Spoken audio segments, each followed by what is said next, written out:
Hello and welcome to my channel be positive with Mahendra. दोस्तों, आज का टॉपिक है गुस्सा, क्रोध।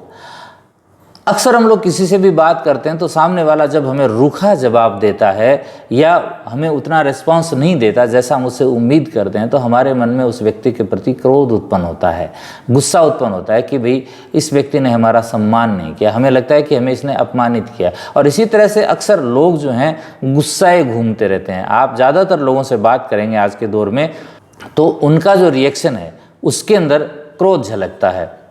तनाव भरी जिंदगी हो गई है, भागदौड़ भरी जिंदगी होगी। अगर हम लोग ठंडे मन से सोचें और चारों तरफ देखें तो हमें पता चलेगा कि बहुत सारे लोग गुस्से में ही रहते हैं। हरदम उनका स्वभाव जो है वो ऐसा हो गया है कि वो बात ही गुस्से में करते हैं। और जब उनको एहसास होता है तो साथ के लोग जस्टिफाई करने की कोशिश करते हैं, अरे यार उसका तो व्यवहार ही ऐसा है, अरे उसकी तो भाषा ही ऐसी है। अरे भाई, किसी की भाषा से अगर किसी दूसरे व्यक्ति का मन खट्टा होता है, उसको पीड़ा पहुंचती है, तो ऐसी भाषा को सुधारो ना यार, ऐसी भाषा को बदलो ना यार। क्यों नहीं बदल सकते, क्यों नहीं चेंज कर सकते? हम लोग अक्सर कहते हैं कि यार गुस्सा आता है, क्या करें, मेरा नेचर ऐसा हो गया। क्यों हो गया नेचर ऐसा, क्यों नहीं सुधार सकते हो?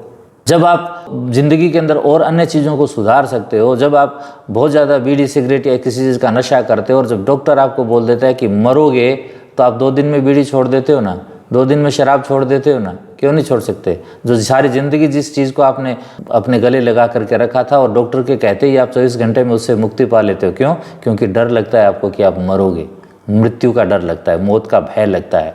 जब आप उस चीज़ को बदल सकते हो तो अपने स्वभाव को भी बदल सकते हो, क्योंकि ये अनियंत्रित वाली बात नहीं है। आप अपने स्वभाव को चेंज नहीं कर सकते, ये कोई तर्क नहीं है, इसे स्वीकार नहीं किया जा सकता। खैर, हम लोग बात कर रहे हैं कि गुस्सा आखिर आता क्यों है।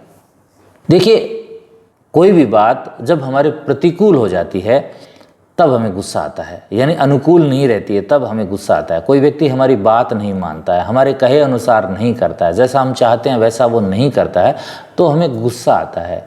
जब हम किसी काम के अंदर विफल हो जाते हैं तब हमें गुस्सा आता है। जब हम काम को समय पर पूरा नहीं कर पाते हैं और काम के बोझ के नीचे दब जाते हैं तब हमें गुस्सा आता है। इसी तरह से अधिकारी को जब ऊपर से डांट पड़ती है तो वो अपने से नीचे वाले को और नीचे उससे नीचे वाले को, इस तरह से पूरी चेन के अंदर सब लोगों को डांट पड़ती है। और जब हम पूछते हैं कि भाई आप ऐसा व्यवहार क्यों करते हो, तो बोलते हैं अरे यार जो ये सब ऑर्डिनेट लोग होते हैं ना, ये बिना डांट लगाए काम करते ही नहीं है, इतने निकम्मे हैं कि इनको जब तक अच्छी तरह से डांटा ना जाए ना, काम नहीं करते। और जब उनके ऊपर वाला अधिकारी उनको बोलता है, उनको डांटता है, तब बोलते हैं कि यार क्या आदमी है, कैसे व्यवहार करते हैं, हमारी कोई इज्जत नहीं है क्या, हमसे ऐसे कैसे बात कर सकते हैं? अरे भाई, आपने भी तो अपने सबऑर्डिनेट को इसी भाषा में ट्रीट किया था और करते हो, तब उसकी इज्जत महत्व नहीं रखती क्या? तो हमारी बातचीत की भाषा के अंदर ये चीज़ शामिल होगी, इससे बचना चाहिए। शास्त्रों में लिखा है कि क्रोध है शत्रु शरीरस्य मनुष्याणाम, यानी मनुष्य के शरीर में रहने वाला शत्रु है। हम लोग जो दुनिया में जो हमारे दुश्मन है, दुनिया में जो शत्रु हैं, उनको तो हम लोग पहचानते हैं, लेकिन जो हमारे भीतर बैठा है वो शत्रु कौन है? वो क्रोध है, जो अंदर ही अंदर हमको खाता है और हमसे पाप करवाता है। हम अक्सर किसी के प्रति भी रूखा व्यवहार करके उसको अपमानित करते हैं तो उसका मन दुखता है, और जब किसी को कष्ट देते हैं तो निश्चित रूप से हमें पाप लगता है। इसलिए हम लोगों को क्रोध से बचना चाहिए। देखिए, एक लोक कहावत भी है, एक दोहा भी है कि क्रोध बराबर रिपु नहीं, दूजा जग में कोय, सन्मति से तजी क्रोध को शांति मिलेगी तोय। यानी क्रोध के बराबर कोई दूसरा दुश्मन नहीं है पूरे जग के अंदर, आप देख सकते हैं। और सन्मति से यानी अच्छी बुद्धि से अगर आप क्रोध को तज देते हैं, उसको छोड़ देते हैं, तो आपके मन को बहुत शांति मिलेगी। तो ये क्रोध के कारण है। और क्रोध हमारे शरीर में बीमारियां लेकर के आता है, blood pressure, sugar, heart beat का बढ़ना या हार्ट अटैक आ जाना, या इस प्रकार की और बहुत सारी बीमारियां जो हमारी हिंदुस्तानी बीमारियां तो हैं ही नहीं भाई, वो सारे हमारे शरीर में आती हैं, हम उनको फेस करते हैं। ये सारा होता है हमारे स्वभाव के कारण, हमारी लाइफस्टाइल के कारण, और उसका सबसे बड़ा फैक्टर है क्रोध। तो इससे हम लोगों को बचना चाहिए। देखिए, अगर आप थोड़ा सा भी इतिहास उठा करके देखें, थोड़ा सा भी अध्ययन करें या अपने आसपास के लोगों को भी देखें, तो आप किसकी प्रशंसा करते हैं? आप उस व्यक्ति की प्रशंसा करते हैं, वो यार वो बंदा बहुत बढ़िया, इतना कूल डाउन रहता है यार, जब भी मिलो बड़े प्यार से मिलता है। अच्छा लगता है ना, क्योंकि वो प्यार से बात करता है। और जिसने आपके साथ क्रोध से बात की उसके प्रति आपका व्यवहार क्या, ना रे, अरे यार वो बेकार है, अरे यार वो तो राजस्थानी कहावत है ना, गड़ लाग तो फिर है।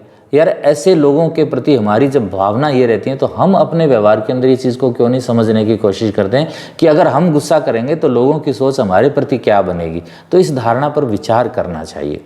आप सफल लोगों की जीवनी पढ़ करके देखिए, जो लोग जीवन में अलग अलग क्षेत्रों में सफल हुए हैं, क्या वो गुस्सैल हैं? बिल्कुल नहीं मिलेंगे। आप बड़े बड़े वैज्ञानिकों को देखिए, आप बड़े बड़े जो क्रिकेटर्स हैं, जो खिलाड़ी हैं, उन सबको देखिए, क्योंकि वो गुस्सा नहीं करते हैं। आपने देखा होगा खेल के मैदान पर अक्सर सामने वाली टीम जो होती है, वो बैट्समैन जो बंदा होता है उसको गुस्सा दिलाने की कोशिश करते हैं, उसको छेड़ते हैं, उसको उल्टा सीधा बोलते हैं। क्यों?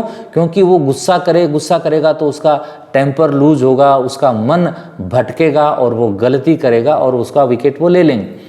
तो गुस्सा गलती करवाता है, इससे बचना चाहिए। और आपने किसी को गुस्से में 2 शब्द कहें, जो जुबान से निकले हुए शब्द होते हैं ना, वो तलवार के घाव से भी गहरे होते हैं, लंबे समय तक असर रखते हैं।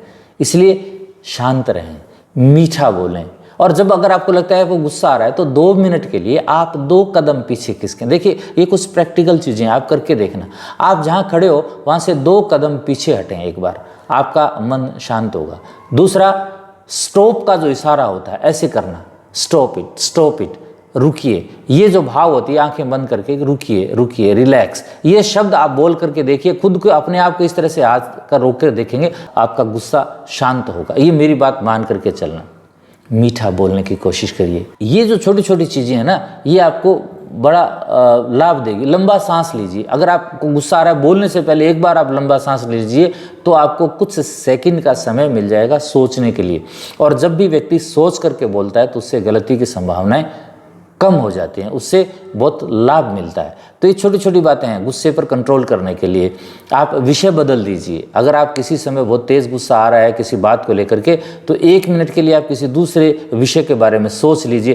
खैर सोच तो कहाँ, गुस्से में आदमी सोच ही ले तो फिर गुस्सा ही ना करे। तो सोचने के बजाय आप अपने मुंह से कुछ ऐसा शब्द निकालिए जो उस विषय के इतर हो, उस विषय से हट करके हो। और सबसे अच्छा तरीका होता है आप परमात्मा को याद कर लीजिए, हे राम, हे भगवान।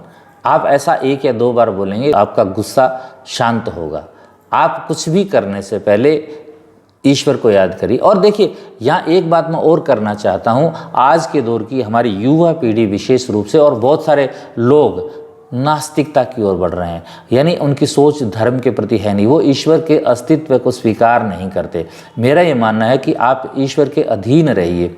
यानी व्यक्ति जितना स्वच्छंद होगा उतना ही क्रोधित और प्रतिक्रियावादी होगा, उससे बचना चाहिए। जितना हर चीज़ के लिए आप बार बार जितनी जल्दी प्रतिक्रिया देंगे तो सामने वाले को आप क्रोधित करेंगे या खुद भी क्रोधित होंगे। इसलिए प्रतिक्रियावादी मत बनिए और अधीनस्थ बनिए। किसके? ईश्वर के अधीनस्थ। तो ईश्वर के प्रति अगर आप कृतज्ञ रहेंगे तो आपके मन में रहेंगे, यार मैं कोई पाप नहीं करूं, किसी का मन नहीं दुखाऊंगा, क्योंकि भगवान देखते हैं, उनको मालूम है।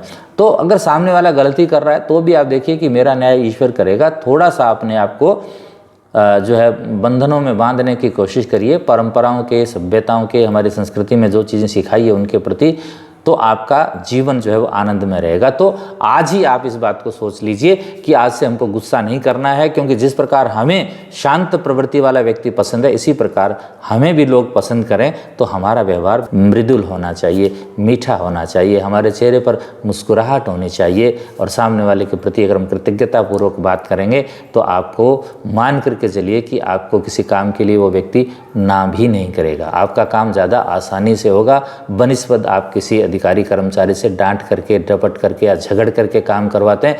उससे अच्छा प्रेम पूर्वक व्यवहार करके देखिए। ये हमने महसूस किया है ज़िंदगी में, आपने खुद ने महसूस किया होगा कि किसी ने आपसे प्रेम पूर्वक निवेदन किया होगा तो आप उसको मना नहीं कर पाए होंगे, और किसी ने अधिकार पूर्वक और गुस्से से करवाने की कोशिश की होगी तो अक्सर आपने उसको सबक सिखाने के चक्कर में काम उसका नहीं किया होगा। तो आज से गुस्सा करना बंद और प्रेम और मुस्कुराहट की बात आज से करेंगे तो आप सबका जीवन आनंदमयी, खुशमयी, प्रसन्नतापूर्वक और ममतापूर्ण हो जाए। ममतापूर्ण शब्द समझते हैं ना, वैसे ममता शब्द माँ के लिए इस्तेमाल किया जाता है, लेकिन आप पुरुष हैं या स्त्री हैं, कोई भी हैं, लेकिन अपने व्यवहार में ममता ला सकते हैं। हर व्यक्ति के प्रति ममतामयी बनिए। आपका दिन शुभ हो। आनंद पूर्वक हो। मिलते हैं किसी और पॉजिटिव नोट पर, तब तक के लिए खुश रहिए। नमस्कार।